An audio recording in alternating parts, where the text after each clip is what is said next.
Assalamualaikum warahmatullahi wabarakatuh. Perkenalkan, nama saya Dimas, kelas 2D Pendidikan Jasmani, NPM 1921911153. Di sini saya akan memaparkan atau membahas sebuah materi, yaitu eh, menganalisa proses dan kondisi belajar gerak, yaitu mata kuliah teori belajar motorik. Yaitu proses belajar gerak. Belajar gerak merupakan sebagai dari belajar. Secara umum, bagian dari belajar gerak mempunyai tujuan tertentu. Tujuan adalah untuk menguasai berbagai keterampilan gerak dan mengembangkan keterampilan gerak yang dikuasai bisa dilakukan untuk menyelesaikan tugas-tugas gerak untuk mencapai sasaran tertentu. Misalnya dalam belajar gerak keolahragaan, pelajar berusaha menguasai keterampilan gerak yang sesuai dan macam cabang olahraganya, dan kemudian memanfaatkan agar keterampilan gerak tersebut bisa diterapkan dalam permainan berolahraga atau pertandingan olahraga. Di dalam berusaha menguasai keterampilan gerak diperlukan suatu proses belajar, yaitu suatu proses belajar gerak pada hakikatnya berbeda dengan proses belajar yang lainnya, berbeda dengan proses belajar kognitif dan proses belajar afektif.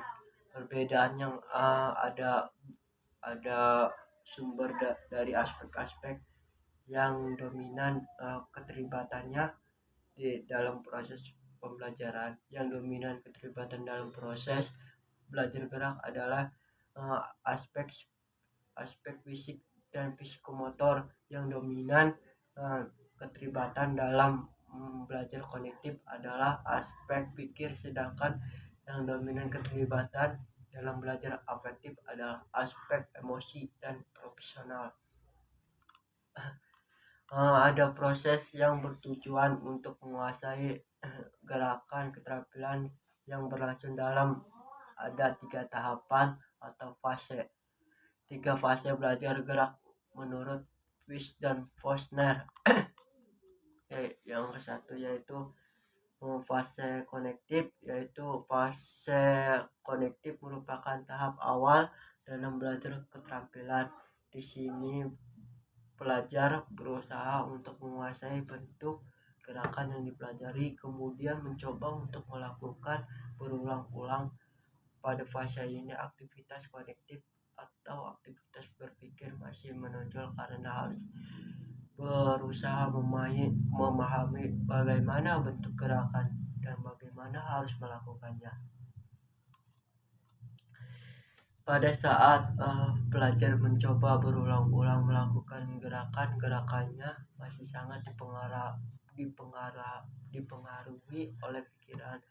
Ia berusaha menampilkan bayangan gerakan yang ada dalam pikirannya ke dalam gerakan yang nyata. Pada awalnya seringkali pelajar masih mengalami kesulitan, namun dengan cara berulang-ulang pelajar akan mampu melakukan dengan bentuk gerakan yang makin menyerupai dengan gerakan yang dibayangkannya.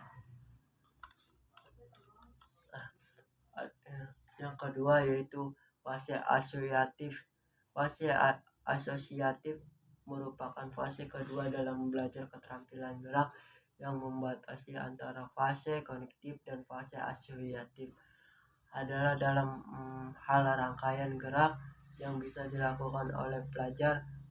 Pada fase asosiatif, pelajar sudah sampai pada taraf merangkaikan bagian-bagian gerakan secara keseluruhan.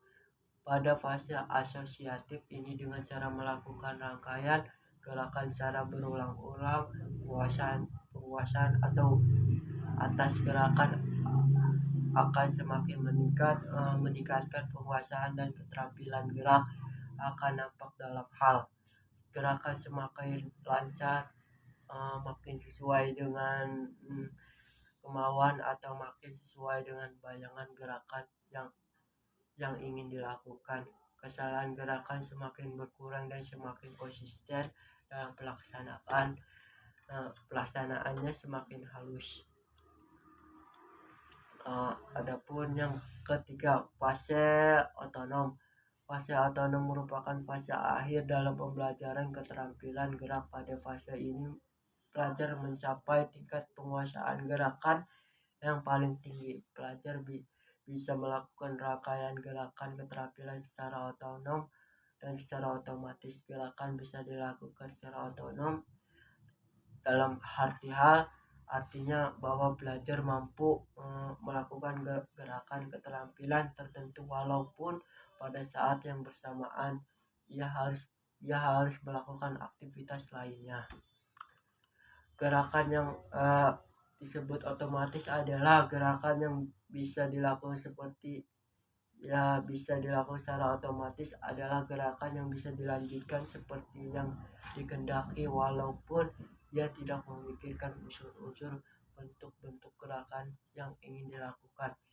Itu misalnya pada pemain sepak bola yang sedang mendribbling, begitu ia mengamati bahwa bolanya akan direbut oleh lawan, maka secara otomatis dia akan menjatuhkan bola tersebut. Bola tersebut baik itu dengan cara mendribbling lebih cepat atau melakukan gerakan membelokkan bola.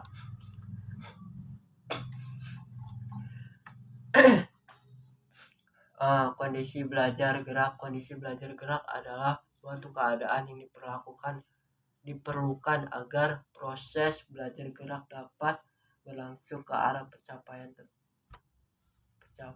tujuan. Keduanya yang diperlukan itu meliputi keadaan yang perlu ada pada diri pelajar dan keadaan yang ada di luar diri pelajar yang berpengaruh atau yang kenakalan pada diri pelajar.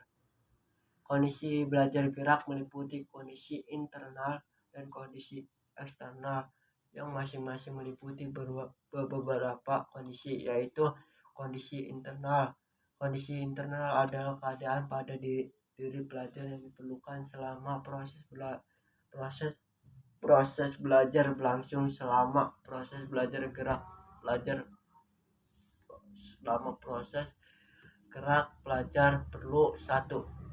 Berusaha mengingatkan bentuk bagian-bagian gerakan yang dipelajari. 2. Berusaha mengingat urutan rangkaian dan dari bagian-bagian gerakan dalam gerakan keterampilan secara keseluruhan.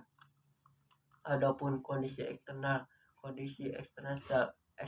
dalam belajar gerak adalah keadaan luar diri pelajar yang mempengaruhi proses belajarnya. Kondisi internal yang utama dalam belajar gerak adalah berbentuk stimulus yang diberikan oleh guru atau pelatih. Adapun pemberian penjelasan itu sangat penting mengenai gerakan atau yang disebut juga sajian instruksi verbal perlu diperhatikan oleh guru secara singkat dan jelas. Pemberian contoh gerakan merupakan rangkaian dan pemberian penjelasan gerakan. Pemberian contoh gerakan akan memberikan gambaran yang nyata dan jelas mengenai apa dan bagaimana gerakan yang seharusnya dilakukan. Contoh gerakan sebagai model yang dituri oleh pelajar seharusnya dilakukan dengan benar dan diulang beberapa kali untuk berkesempatan memahami. Apabila gerakannya cukup rumit, hendaknya ditunjukkan unsur-unsur pokoknya dan kunci-kunci gerakan yang biasa mempermudah gerakannya. Sekian dari pemaparan materi dari saya. Kurang lebihnya mohon maaf. Wassalamualaikum warahmatullahi wabarakatuh.